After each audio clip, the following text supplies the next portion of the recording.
lá. Fica geral com Deus, boa noite. Só um Liga detalhe. do Funk. Quando nós falar Liga do Funk, vocês respondem Arte do Gueto. Pode ser Liga do Funk, Arte do Gueto. Liga do Funk. Vai, Liga do Funk. É nóis, um salve de palmas pra vocês mesmo. Boa noite.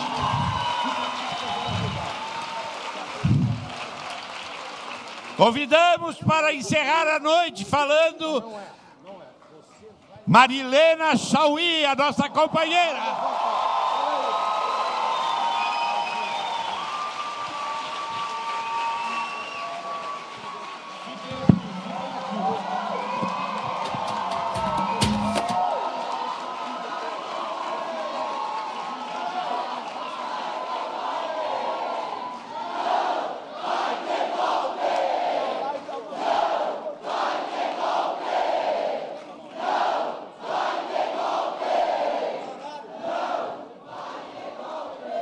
Pessoal, eu considero que depois do que aconteceu aqui, a minha fala é um anticlímax.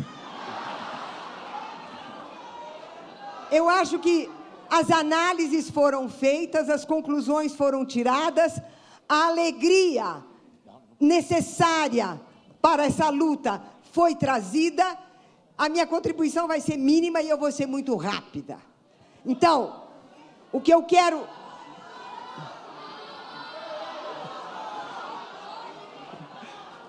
Então, eu queria começar exprimindo a minha ansiedade e a minha preocupação, primeiro. Quando, em junho de 2013, o movimento do Passe Livre foi vitorioso, e os meninos saíram na Avenida Paulista com os seus símbolos, suas bandeiras, os seus cantos para comemorar. Eles foram violentamente agredidos, apanharam, ficaram ensanguentados, jogados no chão, por uma corja de jovens enrolados na bandeira do Brasil, e que gritavam, meu partido é meu país. Diante disso, naquela ocasião, eu fiquei muito apreensiva e falei com muita gente, cheguei a escrever sobre isso, de que tinha ali subido um fundo e um caldo de cultura de tipo fascista, extremamente perigoso, num país como o Brasil, em que, embora a divisão econômica e social das classes seja claríssima, não há como ter dúvidas, ideologicamente tudo isso é fluido e uma classe passa por dentro da outra a partir dos elementos de ideologia. E que isso podia se estender para o país inteiro. O que aconteceu no domingo, neste domingo, independentemente do número, num primeiro instante, quando as lideranças tucanas vieram para a Avenida Paulista, porque alguns em Minas já tinham sido vaiados, tal, não deu certo em Belo Horizonte, e vieram para cá. O que eles não esperavam era a reação. Num primeiro instante, nós de esquerda poderíamos dizer, legal, maravilha, bem feito, colhe aí o que você plantou. Depois, um mínimo de distanciamento e de reflexão faz você ficar muito assustado com isso. Porque você tem uma massa na rua, desligada de qualquer organização partidária, de qualquer movimento social e de qualquer compromisso do ponto de vista de uma organização e de uma presença político-social. É uma massa à procura de um líder. E esse líder está caracterizado por essa massa, simbolizando um poder transcendente, um poder arbitrário, um poder tirânico, desde que garanta a ordem e a segurança contra a democracia, que é identificada como o trabalho dos conflitos e criação de direitos, é identificada com a desordem, a crise e o perigo. Então, nós temos nas ruas do Brasil um caldo de cultura perigosíssimo, perigosíssimo, porque ele é aquilo onde se forjam as ditaduras, as tiranias, as formas de cerceamento de todas as liberdades e de todas as conquistas que se conseguiram, no caso do Brasil, desde a Constituição de 88. Então, não é só a ameaça do golpe, não é só isso, não é só o problema da crise econômica, que é mundial e chega e varre o Brasil também.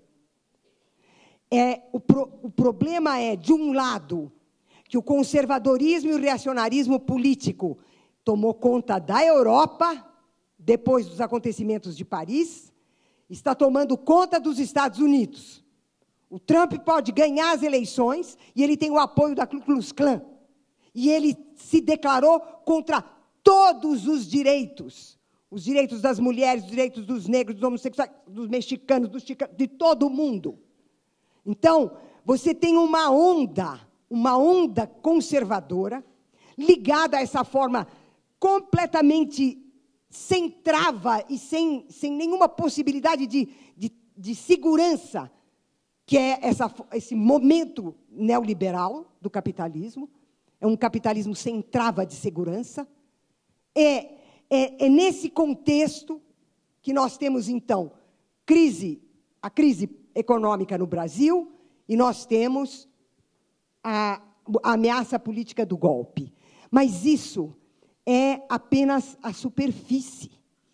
O que nós temos, efetivamente, é a consolidação de uma perspectiva conservadora e reacionária, que aparece não só nessa multidão que sai às ruas para xingar, para gritar, mas que não tem uma proposta, não tem um programa, não tem um plano, não tem nada, nada.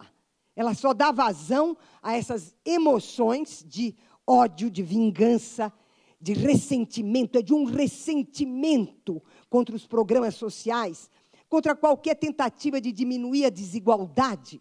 É um ressentimento que percorre toda essa manifestação.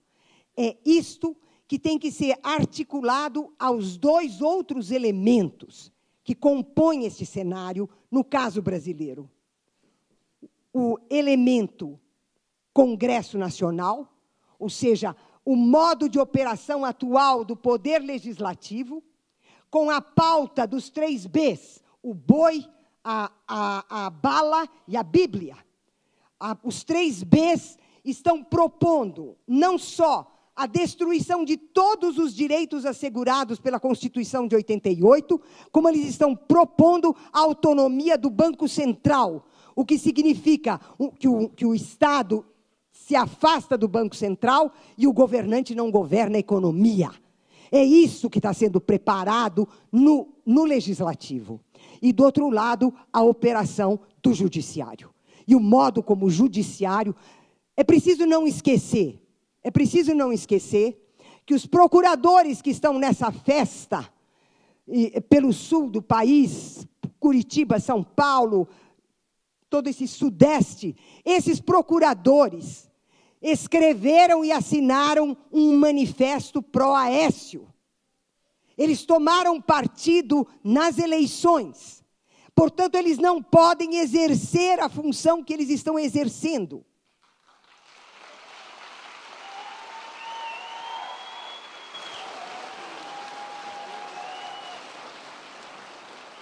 O que nós temos, portanto, é um quadro com 3 grandes personagens.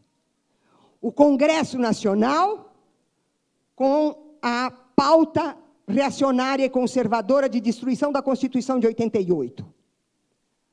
O Judiciário, que opera arbitrariamente ao arrepio da lei, contra a lei e na forma da violência.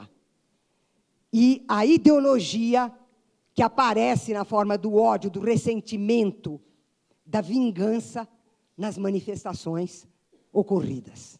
Então, é um cenário complicado, é um cenário complexo, e é um cenário no qual nós temos que ter, nós também, várias frentes de luta. Não vai bastar que a gente vá à rua dizer não vai ter golpe. Nós temos que ter formas de luta, intervir no legislativo, intervir no judiciário e trabalhar, como vários aqui disseram, e a Maria Rita insistiu, trabalhar todo o campo da opinião pública que não foi ainda tomado por essa avalanche da extrema-direita. Nem é extrema-direita, porque a extrema-direita tem projeto, e tem programa, e tem plano. Essa manifestação não tem nada.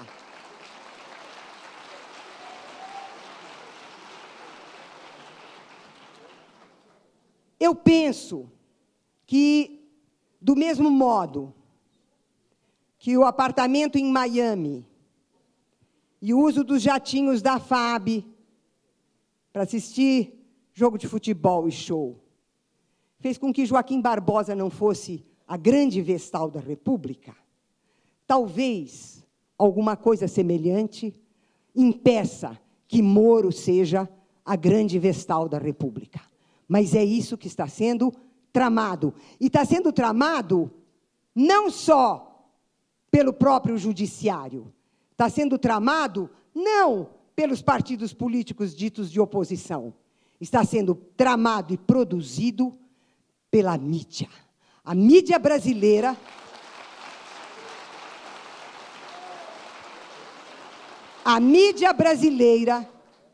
é obscena.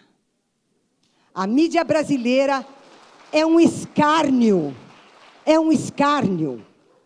Ela impede não só o exercício efetivo da liberdade de expressão e do direito à palavra e à expressão, como ela manipula todas as informações para produzir, não é a desinformação, é para produzir a falsa informação, que é muito mais grave. Não é que eu fico ignorando do que se trata, eu passo a acreditar que sei do que se trata, porque eu recebi a informação falsa e às avessas. Então, nós estamos num momento em que a nós cabe, na luta, essa luta que eu pensei que, no meu caso, para a minha geração e para as outras gerações que estão aqui, que nós já tínhamos feito o que precisava fazer, e que era agora a vez dos jovens, de nós passarmos o bastão para os mais jovens, porque nós tínhamos completado a nossa tarefa. A tarefa não está completada, e essa união, eu acho que essa união das tendências de esquerda, união dos movimentos sociais, união dos movimentos populares, união de gerações, que vai nos levar a ter propostas para o Executivo, propostas para o Legislativo, propostas de cerceamento da arbitrariedade do Judiciário e propostas com relação à nossa maneira de lidar com a mídia. Então, o que eu estou propondo a vocês é um programa de ação com poucos pontos, mas pontos precisos que permitam a nossa intervenção efetiva no espaço público. Por quê? Porque o que caracteriza esse universo neoliberal, e é isso que nós vemos em São Paulo com a tucanagem, é que o universo neoliberal alarga o espaço privado dos interesses de mercado e encolhe o espaço público dos direitos. E, portanto, ele fere a democracia.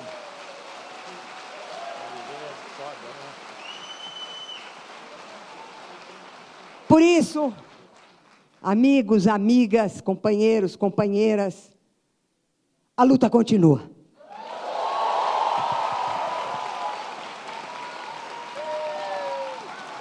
Obrigado, querida.